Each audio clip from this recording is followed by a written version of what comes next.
Today we are starting with the lesson 6, that is changes around us.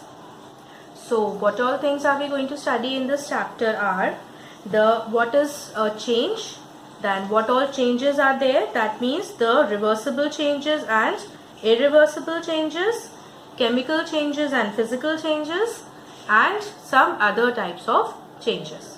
This is what we are going to cover in this chapter.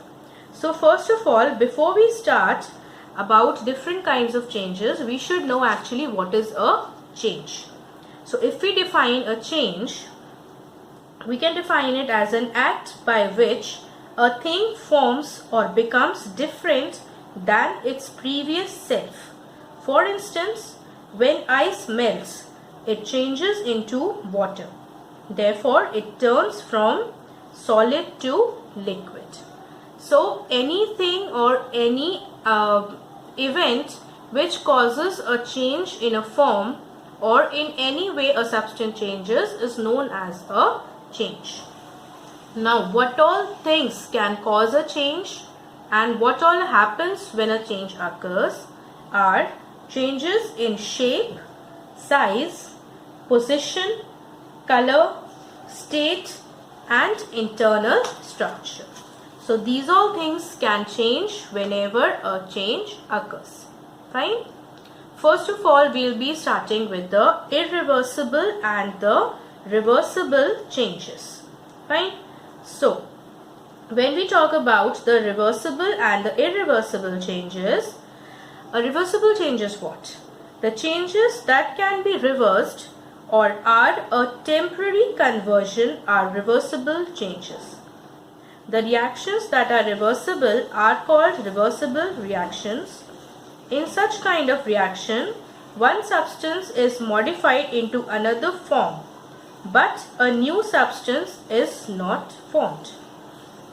Which, for example, if we say that if we kick a football, okay, it can be brought back to its position.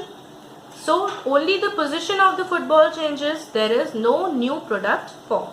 So this is known as a reversible change. If we talk about the irreversible changes, now what are the irreversible changes? As compared to the reversible changes, irreversible changes are permanent changes. Reactants react to form an entirely new product and cannot be reversed. Heating, burning, mixing, powdering are few processes which cause the irreversible change. Is that clear? So these two are the reversible and the irreversible change.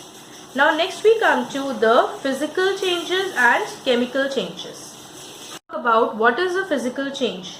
Whenever there is no new substance formed in any reaction, it is known as a physical change, and whenever a chemical product is formed, then it is known as a chemical change. Like if we say in the physical change, there is a change of shape, that is matter can change its shape. Cutting, tearing, crumpling, grinding and bending. When you mix or dissolve one thing into another, these are all the examples of physical changes. Now we will see some of the important physical changes which are occurring around us. First one is melting. Melting is what? Changing of solid into liquid by heating. This is again an example of a physical change. Next is the freezing. That is change of liquid to solid by cooling process. Next is evaporation. That is change of liquid to gas by heating. Next is condensation. Change of gas to liquid by cooling. So these are the important four processes which come under the physical change. What are they? Melting, freezing, evaporation and condensation. In all these, what do we see? That only the physical form of a substance is changing, whereas no new product is being formed. The only reaction which we have taken is water. Okay, ice is a solid form of water. We melt it, it changes into liquid form. Okay, we again freeze it, it moves back to ice. We heat it, it moves to vapor form. and we cool it down in condensation, it comes back into its liquid form. So no new product is being formed, only the physical state of water is getting changed. So all these four important processes, they come under the physical change.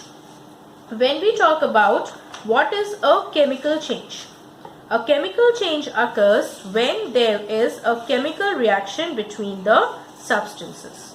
The original substance which we take is known as the reactant, and the substance which is formed, that is known as the product.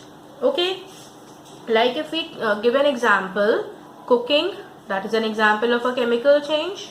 Then growth in plants and animals, that is an example of a chemical change. Burning of paper, that is an example of a chemical change, where you cannot get back the original reactant which you have taken. So these are the chemical and the physical changes. Fine. Now when we talk about changes when different substances are mixed, in this now what are we seeing? That for example, if we take a reaction of washing soda plus lemon juice, it will give you carbon dioxide. We see that when substances are mixed, it can result in a physical or a chemical change. This depends on which the substance which are mixed and its conditions also. For example, if we mix iron and sulfur, okay, there is no reaction occurring. There is no chemical product formed. But when it is heated, it starts to glow or it starts to burn, and sometimes then after burning it turns into the black color. Okay, so this is what the black substance is entirely different from iron and sulfur. So this is an example of what? This is an example of a chemical change. Okay, now in some other changes which we see, in other changes we are studying those only: melting, condensation, evaporation, and another one which we are studying, important one, is the burning of a candle. Now in burning of a candle, what do we see? That heat and light are produced, and what happens? That the wax melts and then the candles becomes shorter.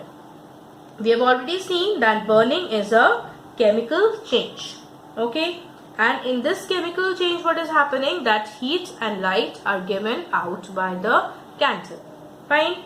But it is not solid or liquid wax that burns, it is actually the wax vapors. This we have done earlier also, that it is not the wax which is burning, it is the wax vapor which are burning, and the heat of the flame melts the wax. So the melting of wax is actually what? It is a physical change, because this melted wax can again be formed into a new candle, right? So this is again a physical change. So what can we conclude from this?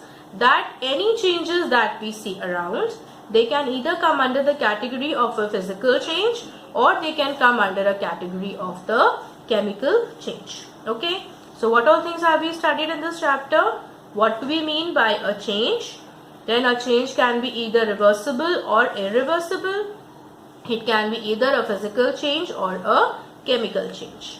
The important changes that we see around, that is the melting, condensation, evaporation, freezing, burning, these all come under which category? Either the physical changes or the chemical changes. Okay, the question answers will be given in the description box. There is a worksheet given in the description box. Kindly complete everything. In the next session we will be meeting with the lesson 7, that is living and the non-living. Till then, stay home and stay safe and keep yourself protected. Okay, thank you.